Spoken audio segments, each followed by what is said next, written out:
Hey party people. In this video, I'm going to critique two portfolios, one student portfolio and one professional portfolio. Let's start with the student portfolio.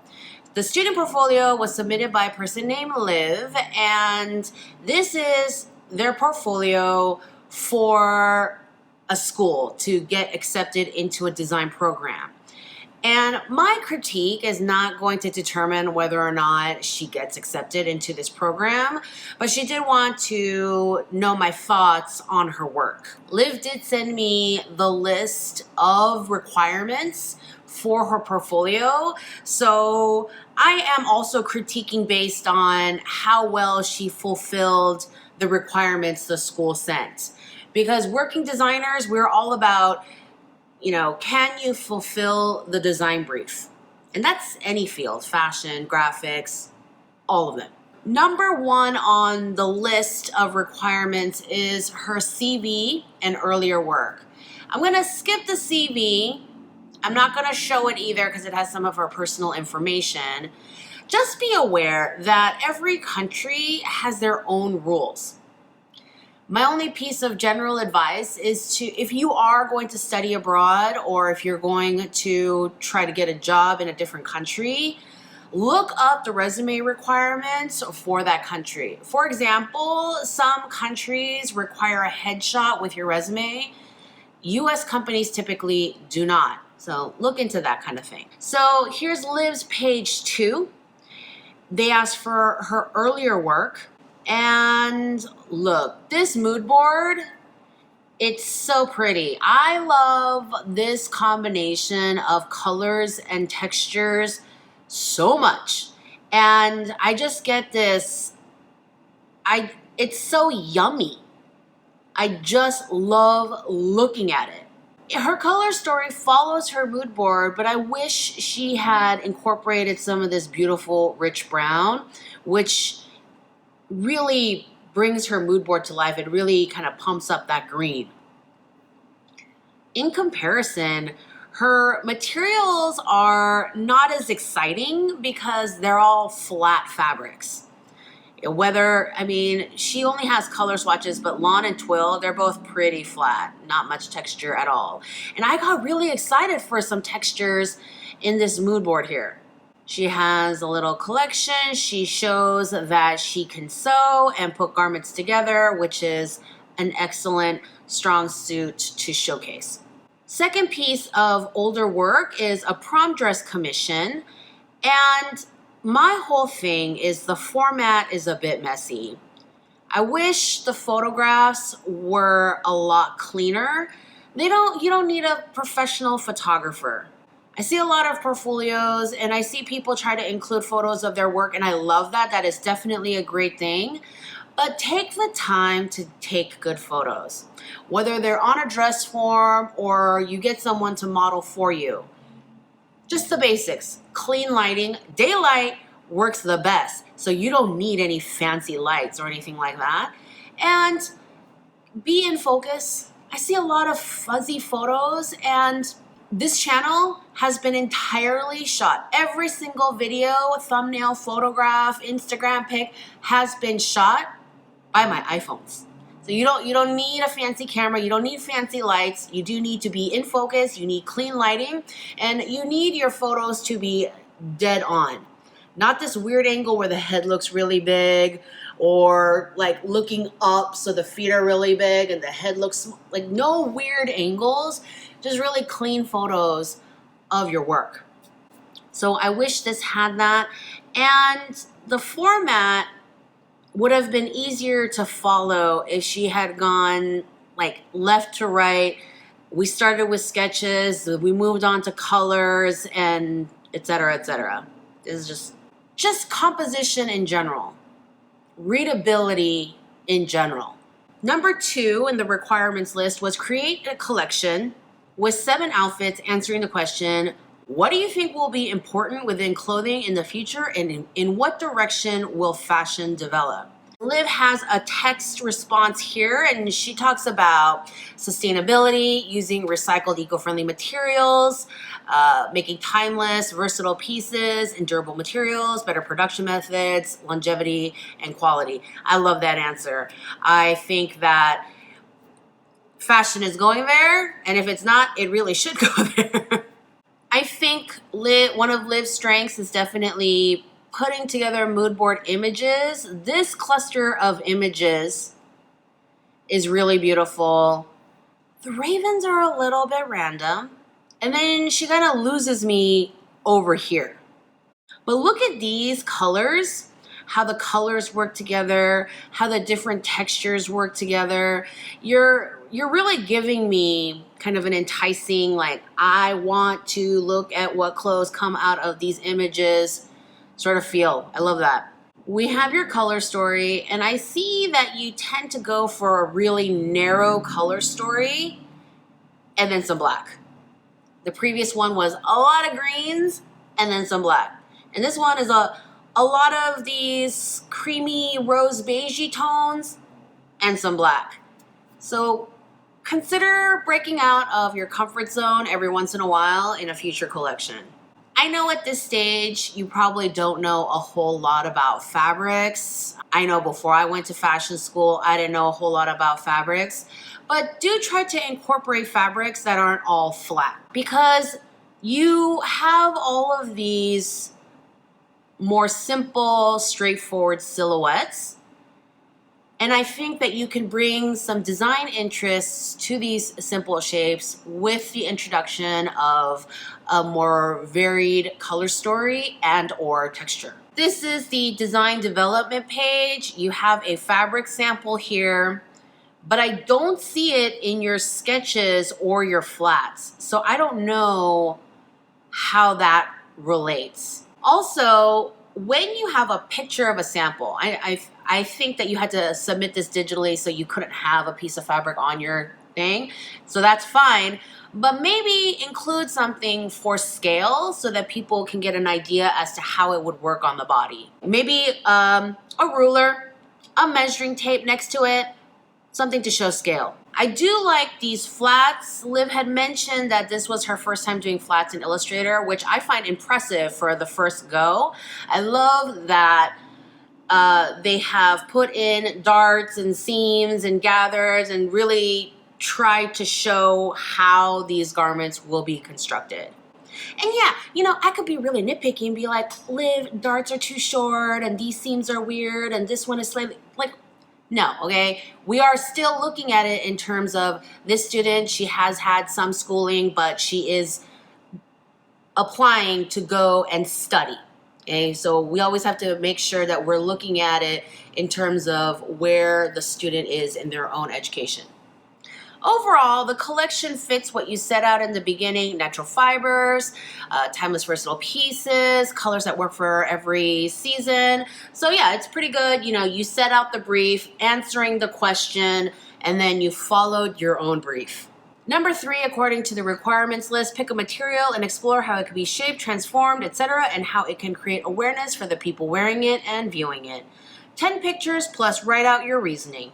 Liv wrote a little bit about the material she chose, which is organza, and she wrote about how she wants to work with the opacity and work with the volume and like flowiness versus structure, all those things. And my favorite pieces from the 10 are the ones that I feel really show a deliberate design. Deliberate being, she did it on purpose. Regardless of specific aesthetic or style, your work should look like you meant to do that. I'm a big fan of Bob Ross and happy accidents and all that good stuff, but in general, your design should look like, it shouldn't look like a series of happy mistakes. On that note, I think that 1 and 2 and 5 look a little bit like random scrunching. 4, 6, and 9 look like beautiful garments that are the most wearable depending on how you personally deal with sheer clothes. I really like them. And then 3, 7, 8, and 10 look the most like they're garments, but also pushing the boundaries a little bit. My personal favorite is 8. Number 4, 1 croquis sketch and 2 optional objects. This croquis, she looks like she's going to fall over a little bit because so much of her with her arms, like it feels very heavy over here, and then her feet are a little bit too much over here. Proportions are pretty good, but the anatomy needs work. These are the 2 optional objects Liv chose, and this cactus illustration is actually quite charming. It's kind of cute. With this glass, the perspective is wrong because the way the straw is, you see that you're looking down into the cup if you look at the ellipse, so you wouldn't see a flat bottom of that glass. Again, my critique does not determine whether or not she gets accepted to the school, but I really hope she does. I think she shows a lot of potential. Her mood boards are especially great. Good luck, Liv. Next, let's look at the professional portfolio. Michelle Durbin, I hope I'm pronouncing that correctly. Michelle is a fashion and textile designer who specializes in fashion and homewares and interiors. And when we were talking via email, I did tell her that I was not going to approach the homewares and interiors because that is not my field of expertise. Longtime viewers know my rule: if I don't know about it, I don't talk about it. I do not like to blow sunshine up no one's nowhere. Let's look here. The homepage is nice. She is a textile designer, so to have this sort of fabric image in the front makes sense to me. And then she has her social media here, little blurb about herself, cum laude, congratulations, good work. And then she has this PDF journal. And I have scrolled through this journal and it's kind of amazing. And some people, in interviewers, some people like to look at those process books more than they like the resulting projects. I do think that this file size is a bit much. There's a lot of text. And I know this is your research, but if you are really eager to share it, you want to think about your audience. And we are not the kind that read big, heavy text. Not people who are looking for designers to hire. I know that sounds bad, but I'm trying to be realistic. It's not that these job recruiters are unintelligent and can't read. It's that they probably get a lot of links, a lot of portfolios. They're looking at a lot of these, and they just don't have the time and energy to read huge volumes. So if you really want people to understand your process, I think you would be better off doing some captions under pictures so that you're explaining the process with visuals to make it really clear. I have a fairly recent laptop and it is not having a fun time loading this PDF, so it might be worth your while to see if you can reduce the file size and re-upload. Most importantly, I think that instead of having this journal on your homepage, that it should be attached to the final images for the project. I believe that this journal goes over more than one project, and I think that it would serve you well to separate it so that you have the final images for a project, and then underneath you have the link to the PDF with only the pages for process on that project. That might help with the file size and the loading and stuff like that.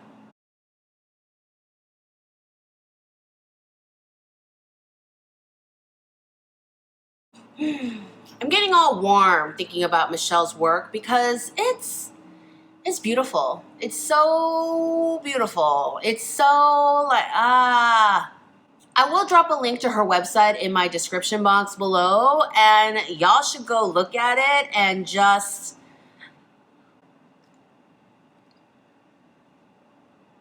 I've looked at this several times while preparing for this video. And there is just so much good eye candy. And I always end up catching something new because there's so much going on. Look at these illustrations. They are so freaking charming, I want to die. Look at them.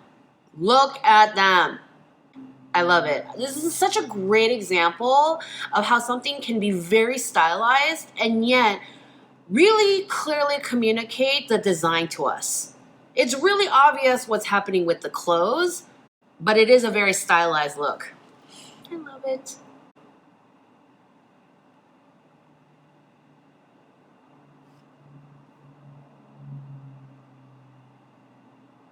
Those are cool. And then she also has photographs with credits, that's good, of her collection. Beautiful textures, beautiful colors. And then here is her next project. I don't have much to critique on with your work. You show your inspiration, you show your process, and you follow through, and you deliver on some truly beautiful clothes. It is wearable, but not commercial. As in, you can wear it, but they are very special, they are very unique. Michelle, and I say this with love and respect for your work, your website is really annoying to look at. The slow click, click, click, it's very annoying. I want to look at stuff, and I don't want someone to tell me in what order to look at things and when I need to look at things and how to look at things. I think that you should format your webpage like this. So here's the bar with all your links, your header bar. Here's your main image that we're looking at. I think you should have a series of thumbnails of all these pages. So if someone wants to just go look at your illustrations again, they could find the kind of vague thumbnail for your illustrations and click on that. And then here you should have a link to the journal to show your process for that particular. And this is a more professional, easy to read organization of your website. That's what I think.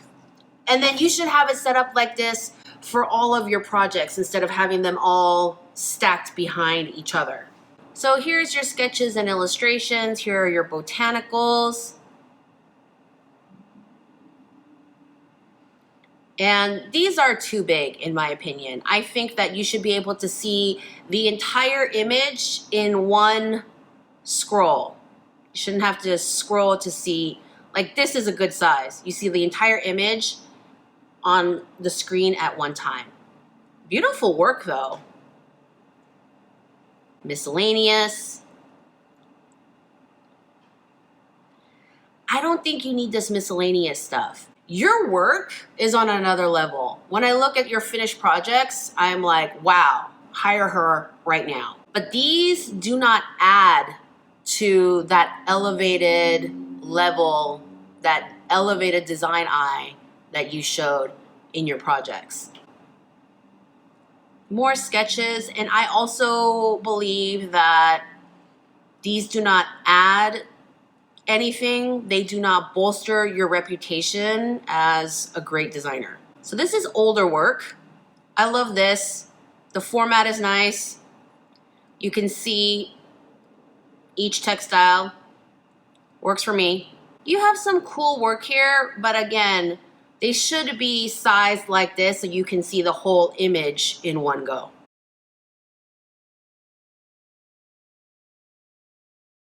I don't know why this fashion project is hidden in the more section. This is fall winter 16-17. That's not that old. You can have another tab up here for that. There's the CV.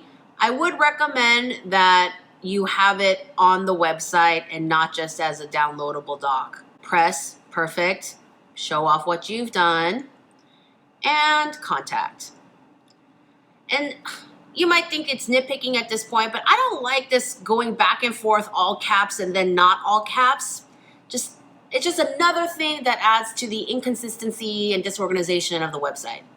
Overall, I think the work is beautiful, Michelle. The work is intriguing. I keep looking, I keep clicking, even though it's so annoying because it's beautiful, but you know, not everyone is going to be as patient as I am. So please do your work a favor and think about reorganizing your website. Few wrap-up notes. Number one, if you choose to comment or ask a question to the 2 people that submitted their portfolios today, I want you to keep in mind that it's a scary thing to submit work to a big audience for someone, basically a stranger, to critique it. So have some respect for the people who submitted work, and please be kind and respectful in your comments to them. Number 2, I do not do private critique. I do video critique like this. Right now, I have enough portfolio submissions for till the end of 2018. If you would like to submit your work for a 2019 review, drop me an email at teaching@zoehong.com. If your website is online, send me a link. If your work is in PDF format, do not send me work in your original email. Please like this video if you learned something new today. Please give some props to Liv and Michelle for sharing their awesome work with us and creating this learning opportunity for the rest of you. Share, subscribe, click that notification bell, all those good things, and I will see you in the next video.